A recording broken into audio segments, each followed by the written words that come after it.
tanto rato de pie. Ahora tú vas a leer lo de... Bueno, tengo entendido que Helen va a leer algunos poemas de Josefina. Al final es la sorpresa poética. Ah, bueno, pero ¿es al final o es ahora? ¿O será Josefina? También quiero también, porque no importa. Todo es por partes y se le va surgiendo. Dale las gracias al secretario del PEN, Luis de la Paz, aquí presente, que tan arduo trabaja en beneficio de esta institución, y de verdad que Luis y no es una palabra manida, es un baluarte en esto. También a nuestra recién incorporada junta directiva, presidiendo el comité de escritoras, Matilde L. Álvarez, que está aquí con nosotros.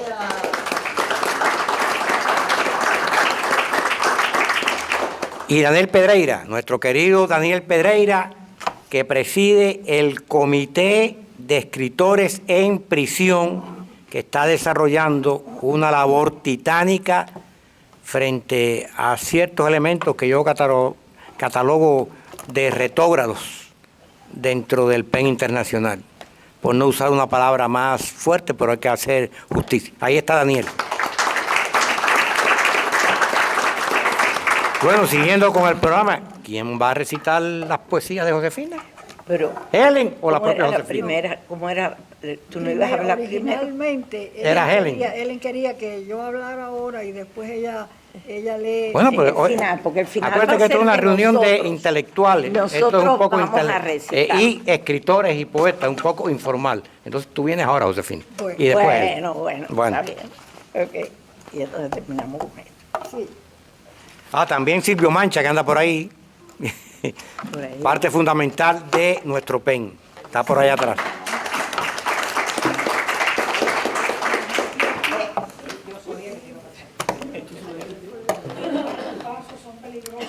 Buenas tardes a todos, queridos amigos, queridos colegas, querida familia. En esta tarde yo quiero agradecer profundamente a estas amigas. No sé, a ver, ahí, ¿me oyen ahora?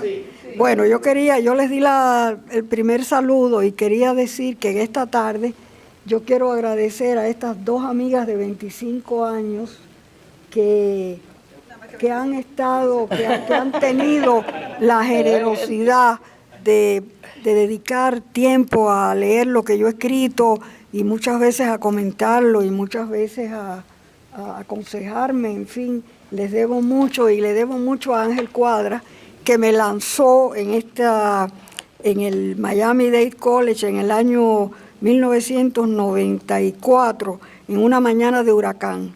Y sin embargo, ahí estuvimos, Ángel. A José Antonio Albertini, que es un gran presidente del PEN Club, yo me siento muy contenta, muy orgullosa, José Antonio, de tenerte. Gracias por habernos acogido aquí en este espacio del PEN. Luis de la Paz ha tenido la generosidad de escribir 2 artículos en el Diario de las Américas sobre mis cosas, sobre lo que yo he escrito, y uno de ellos es La Dama de la Libertad, que yo sospecho que es de la novela que más le gusta a Helen, me parece, ¿no? Y agradezco mucho a Miskania Mulsiri, que es líder cultural entre los tailandeses de la Florida. Ella, como dijo José Antonio, preside la Sociedad Cultural de Tailandia en la Florida, porque muchas veces la acosé, muchas veces le pregunté, I asked you a lot of things about Thailand, and you answered me a lot of things too. You taught me a lot about Thailand. Thank you very much, Miss Kanya.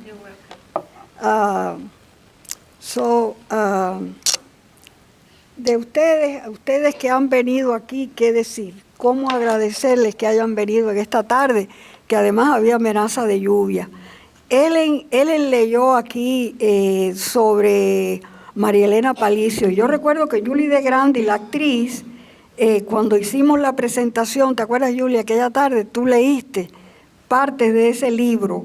Yo quisiera decir de cada uno de ustedes algo, una anécdota, un suceso que hayamos compartido juntos. Lástima que no tenga tiempo, pero no puedo dejar de decir que Marcos Miranda descubrió en Madrid, cuando vivíamos allá, ¿te acuerdas, Marcos? Una tarde de llovizna, andaba yo por la Gran Vía y llegué al estudio de ustedes. Entonces, Normita me estaba esperando ya. Vi la cabecita de ella, subí aquella escalera de madera y ustedes me dieron trabajo.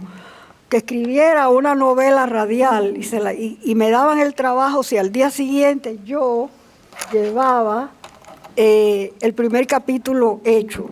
Y yo no sabía hacer un libreto radial, era una novela radial y tú me explicaste y al día siguiente lo llevé, no dormí en toda la noche, no teníamos calefacción, hacía mucho frío y cogí catarro, pero te llevé el libreto aquel y entonces me contrataron.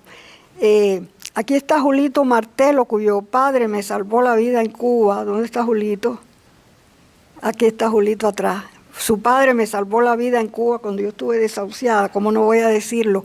Bueno, llegó Julio Schilling por fin, que lo estuve esperando. Bueno, de cada uno de ustedes, yo repito, podría decir cosas muy lindas. Quiero mencionar esta anécdota de Rosa Leonor. Cuando llegamos al Perú, llegamos también en una tarde, suceden muchas cosas por las tardes, José Antonio, todas buenas, ¿no? Llegamos a Lima, eso fue en el año 2000. E íbamos a un congreso del Instituto Literario y Cultural Hispánico y ella iba a hablar sobre Ruth, una de mis novelas. Cuando salimos del aeropuerto, nos impresionó el cielo gris de Lima, la tristeza que había en el ambiente, eran las últimas huellas de Sendero Luminoso. Las casas de Lima con unas fachadas, unas cercas altísimas cubiertas por rejas y vidrios arriba. Y una fábrica con 4 torres, una en cada esquina y aspilleras, y nos dijeron, así se trabajaba aquí hasta hace poco.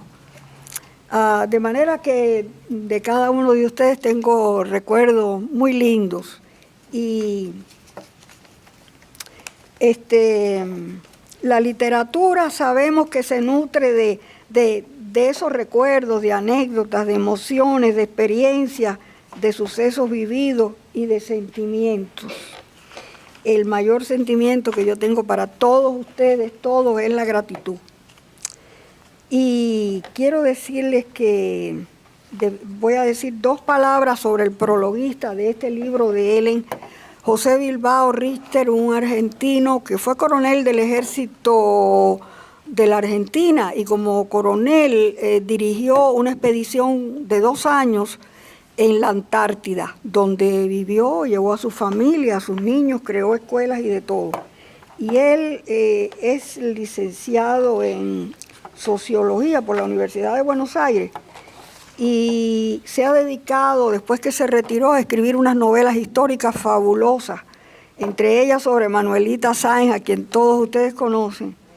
Y bueno, entonces él dijo en su prólogo que Ellen había abordado todos los aspectos de lo que ha escrito, el filosófico, político, social, literario, que abordó y estudió las narraciones y las descripciones, y que se puede medir la dimensión de un escritor por la dimensión de los críticos que se han ocupado de su obra. Eso fue algo muy lindo que dijo de ti, Ellen. Por otra parte, no puedo dejar de mencionar aquí a mi prima Hilda, que nos sacó de Cuba, y no puedo dejar de recordar aquella tarde en que el avión se elevó y se llevó a mis padres ancianitos y yo ya no sabía qué más podía hacer por ellos, y entonces dije, Dios mío, te pido que los protejas porque ya yo no puedo hacer nada más por ellos. Y Dios actuó realmente. Cuando llegaron a casa de Hilda, aquellos 2 mendigos que eran mis padres, ustedes saben cómo se sale de allá, fueron recibidos como 2 príncipes por casi 3 años, no puedo dejar de decirlo. Entonces yo quisiera decirles a ustedes que el tema principal de todo lo que yo he escrito, novela, poesía, es la libertad. La libertad tanto en un sentido individual como en un sentido colectivo. Y ante todo podríamos preguntarnos qué es la libertad. Yo entiendo la libertad sobre todo en un sentido de autorrealización. Entiendo que la libertad es un proceso de aprendizaje, que la libertad requiere lucidez para saber qué es lo que realmente queremos hacer con nuestras vidas. Con el micrófono para... No me han oído, ¿no? Sí. ¿Sí? Ahora, ¿me oyen ahora? Bueno, y que la libertad requiere que luchemos por vencer tanto los obstáculos externos que dependen de las circunstancias fuera de nosotros, como los obstáculos internos, los miedos, los complejos, los temores, las indecisiones, todo eso hay que vencerlo para ser realmente libre. Y por otra parte, creo que el yoga tiene razón cuando dice que la solución de la redención humana no está en redimir a las masas primero y al individuo después, y ya saben a qué filosofía me refiero, sino que está en redimir primero al individuo, prepararlo física y emocionalmente, física y espiritualmente, para que la suma de esos individuos redimidos rediman a la humanidad completa. Creo que eso es lo correcto. Yo he abordado dos dimensiones de la novela. Una es la dimensión histórica y otra es la psicológica. Creo que la novela histórica requiere también ser a la misma vez una novela psicológica, porque las grandes novelas históricas como La Guerra y la Paz de León Tolstoy o Lo que el viento se llevó como de Margaret Mitchell son novelas que tienen un gran relieve en los personajes, así que el escritor, y ahí está el secreto de por qué Lo que el viento se llevó se recuerda y otras novelas sobre la guerra del norte y el sur no. Creo que la novela histórica debe ser costumbrista también. Creo que debe tener una filosofía subyacente, ¿verdad, Marco? La filosofía del escritor. Y admite personajes de ficción la novela histórica, pero esos personajes de ficción que pueden mezclarlos con los personajes reales no pueden de ninguna manera traicionar la verdad histórica. Puede admitir suspenso y el orden cronológico debe respetarse, a pesar de que Carlos Fuentes en La muerte de Artemio Cruz rompió el orden cronológico, pero es que ahí es más importante el personaje protagónico que la historia de la revolución que él contó. Y creo que en la historia debe considerarse, y por lo tanto en la novela histórica, una metahistoria, es decir, la presencia de Dios en la historia, la actuación de Dios en la historia, y debe considerarse el karma, es decir, hasta qué punto las consecuencias de nuestras acciones generan determinados movimientos sociales, y León Tolstoy creía mucho en eso, en esas fuerzas ocultas de la historia que actuaron en la Guerra y la Paz. Creo que Julio Schilling a lo mejor está de acuerdo conmigo, ¿o no, Julio? ¿Sí o no? Sí, di que sí, Julio, di que... Bueno, creo que he evolucionado desde que yo escribí las primeras novelas, desde que yo escribí esa que le gusta a él, en La Dama de la Libertad, y antes de esa, El aullido de las muchedumbres, fueron muy extensas, porque a mí me encantaba la novela Río de Francia, la que surgió a principios del siglo XX, y eran muy extensas, y yo quise involucrarme en esto de la novela Río. Estudié el Juan Cristóbal de Romain Rolland, quien no lo leyó, estudié de Jules Roman, Los hombres de buena voluntad, y otras novelas muy extensas de Francia. Pero bueno, hoy en día ya se prefiere la brevedad, y yo evolucioné también, y en la novela que estoy escribiendo ahora, que se llama Cándida bajo el vendaval, esa novela es muy breve. Yo podría decirles que casi abarca la misma escena del aullido de las muchedumbres, pero no va a pasar de 100 o 120 páginas. Es muy breve, es muy rápida, es muy dinámica, si se quiere, y no por eso vamos a disminuir el personaje. En cuanto a la poesía, a mí no me avergüenza decir que me gusta la rima, no me avergüenza decir que me gusta la poesía directa, sencilla, natural, que la rima es un obsequio que se le hace al lector y que bueno, creo en la inspiración, creo en el sentimiento, esa es la base de todo. Estando yo en Cuba, vi publicar un libro que decía, el título era Ensayo sobre el entendimiento humano. Me parecía que esa poesía tan intelectual, que la poesía debe ser puro sentimiento y pura emoción, no la cosa intelectual. Entonces, creo que, bueno, si quieren yo les puedo leer un soneto, porque a mí siempre me ha gustado mucho el soneto. Este soneto yo lo dedico, y después de todo, ¿quién de entre nosotros no vivió eso? ¿Quién de entre nosotros al irse no dejó por detrás al novio, al amigo, al amante, al esposo y tuvo que separarse? Es un soneto que se llama Adiós y promesa del reencuentro. Otra vez volveremos a encontrarnos.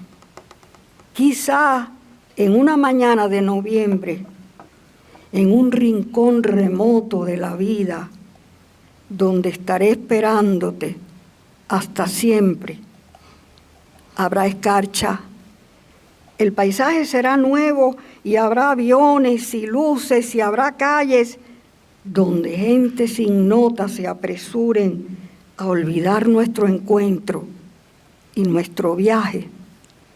Y serás tú otra vez, tú detenido entre cristal y abrazo y tu premura sujetando el encuentro del destino. Y seremos nosotros para siempre, doblegando la arista de la duda, enhebrando el aroma de noviembre.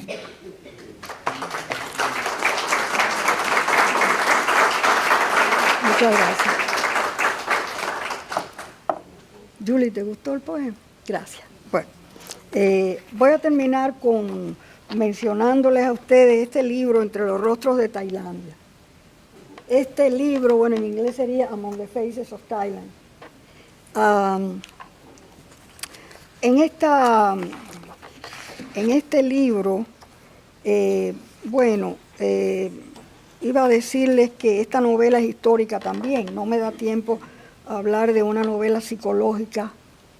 No me da tiempo a hablar de una novela psicológica que es El tiempo inagotado de Irene Marquina. Simplemente voy a decir que en la novela psicológica yo he tratado determinados personajes que a la vez que son tipos, son individuos. Del tipo de borderline, que es el tipo del borderline, es un ser humano inseguro en el fondo de sí mismo, inmaduro, ve todas las cosas en blanco y negro, y esa inseguridad de su identidad personal lo hace ser agresivo, lo frustra y lo hace ser agresivo.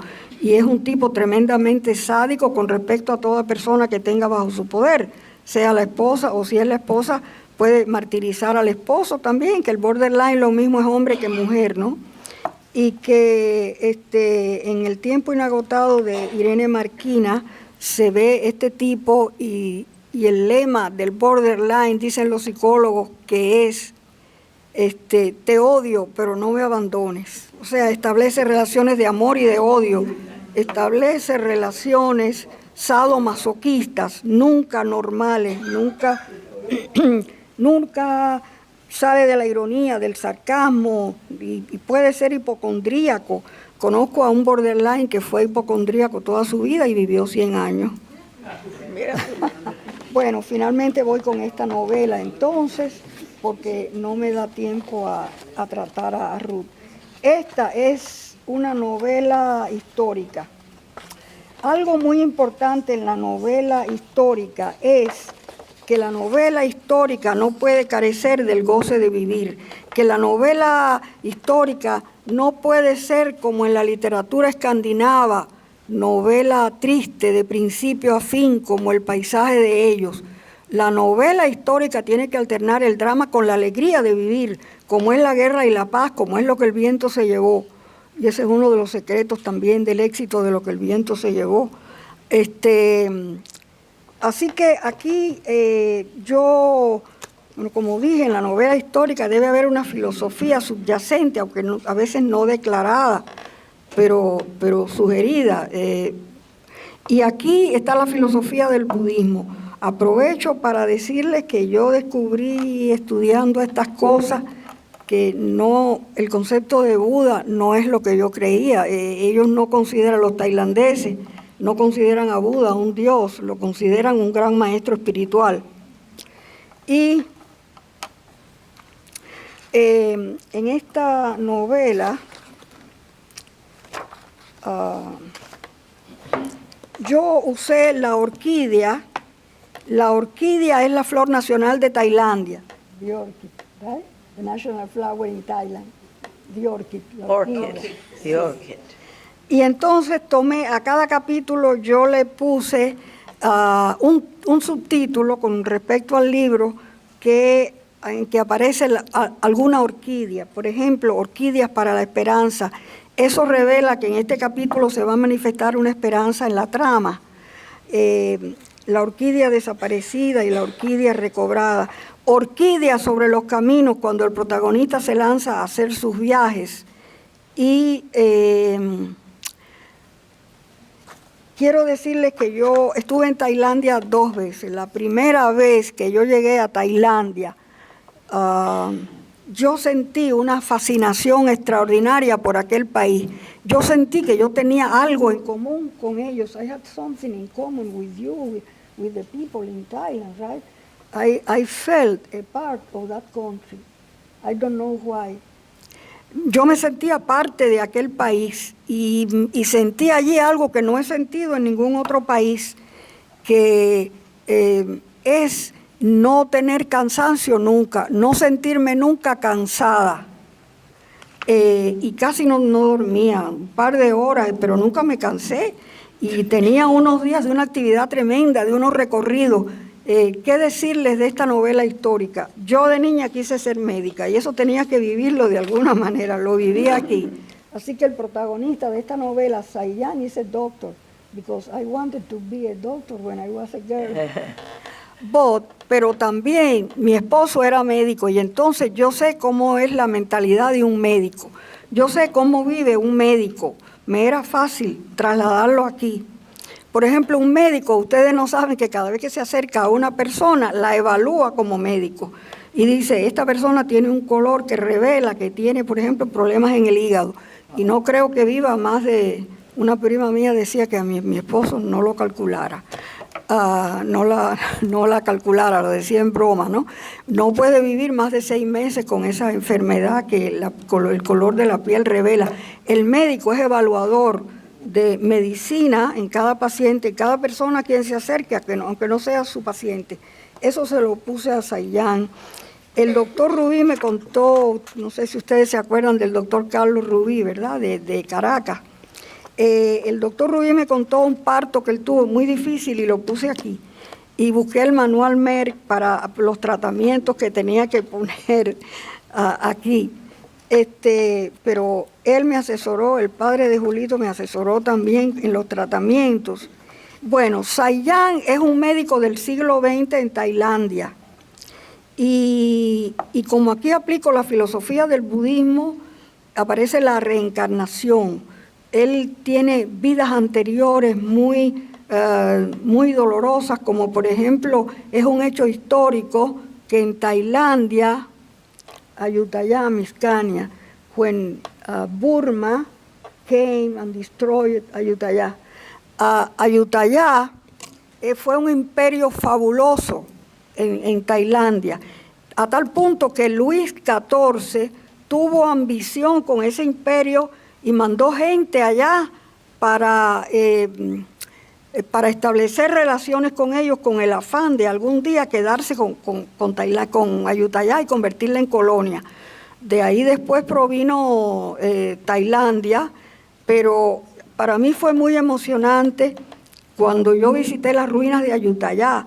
aquellas casas de madera, those houses in wood, y toda aquella belleza de la que todavía quedan huellas allí.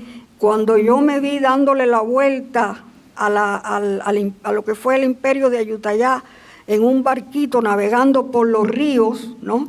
Por aquellos ríos que daban seguridad a aquel imperio, porque de ahí se levantaba la cerca y los ríos eran también una protección para aquel imperio. Fue muy emocionante. En un momento dado de una vida pasada, Saiyán fue militar, este protagonista mío de ahora, él fue militar y en un momento dado él tuvo que matar para poder defender a Ayutthaya junto con el general Taksin, tuvo que defender a Ayutthaya de una invasión birmana, rescatarla. Y entonces cuando la rescató había matado tanto, aunque eran enemigos, llegó un momento en que él pensó, no quiero matar más. Apretó la espada y dijo que yo, en el futuro de mi vida, de mis vidas futuras, si yo tengo que volver a matar, prefiero derramar sangre para curar. Y en la próxima existencia se hizo médico. Hay un personaje muy interesante aquí, los reyes de Tailandia fueron muy interesantes, Mongkut y Chulalongkorn. Chulalongkorn es un ídolo del pueblo, el reformista, el gran reformista del imperio. Y su padre, Mongkut, había sido monje 27 años, ya estoy terminando. Había sido monje 27 años y en esos 27 años adquirió una cultura fabulosa, incluso la cultura occidental. Entre las dimensiones de su conocimiento estaba que era astrónomo y predijo un eclipse de sol, Mongkut, y convocó al pueblo, a los diplomáticos, a los científicos extranjeros, a un pueblito donde iba a tener lugar ese eclipse. Estaba en plena selva, pero los sabios de la corte decían que él estaba equivocado, y el pueblo temblaba pensando que esa equivocación iba a ridiculizar a su rey. Pero fue cierto, el eclipse de sol ocurrió, pero por esas paradojas de la vida, la gloria le atrajo la muerte porque lo picó un mosquito y murió de malaria, con una serenidad total. Finalmente estaba yo montando en un elefante, I was on elephant in Thailand. Era una ladera de una montaña por aquí y un abismo por acá con un río, Y entonces yo iba sentada allí con una señora inglesa, la cual tenía miedo, y entonces me dijo, tengo miedo. Y yo le dije, no, yo no, aquí no va a pasar nada, aquí en Tailandia no pasa nada. Y le dije, la que me había llevado allí, que yo no decidí ese viaje, que ese viaje se me dio, era el segundo viaje, los 2 viajes se me dieron, yo no los busqué. Y me dijo, yo fui budista 15 años, y yo pienso que usted en otra existencia anduvo por aquí, y que dejó cosas sin terminar y ahora tenía que venir a terminarlas. Así que mi experiencia con Tailandia fue muy linda. Gracias otra vez por estar aquí, gracias otra vez por haber venido, gracias, muchas gracias.